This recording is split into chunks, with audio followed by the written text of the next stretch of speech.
NKDB, Mr. Kim, and the representative of Assembly Party, Mr. Hwang, who will join us shortly, and the Minister of Unification, Mr. Liu, and ambassadors, distinguished guests, and ladies and gentlemen.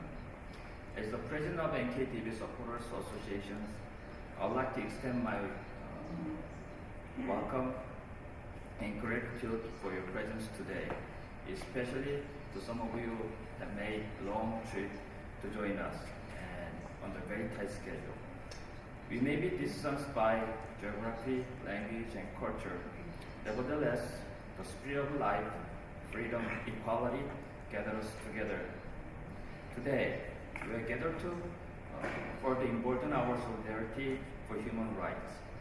Just 150 kilometers from where we are, unimaginable incidents are taking place right now. Children are malnourished, civilians are targets of arbitrary violence, and dissidents are executed on sight, and political oppositions are incarcerated without a lawful trial. As a global citizen, we are morally dictated to speak with one voice. The oppression must stop and restore human rights to the North Koreans.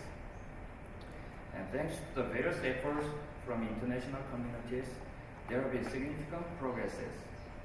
A recent triumph came from Geneva, where the UNHRC has installed a commission of inquiry on North Korea human rights with tenure of 1 year. Indispensable to such achievements has been the Database Center for North Korean Human Rights. The Database Center inherits a long and rich tradition of documentation in Korean history. Being the first nation to develop a print technology, this tradition is exemplified by Jupitaka Koreana and the annals of the Joseon Dynasty, an official national treasure listed in UNESCO's Memory of the World Register. Such priceless heritage has been the source of progress for the Database Center to deposit, preserve, and deliver the history to the next stage of human rights movement. Though witnessing a tragic moment of our history, I believe that it is our responsibility to report the truth to the future generations.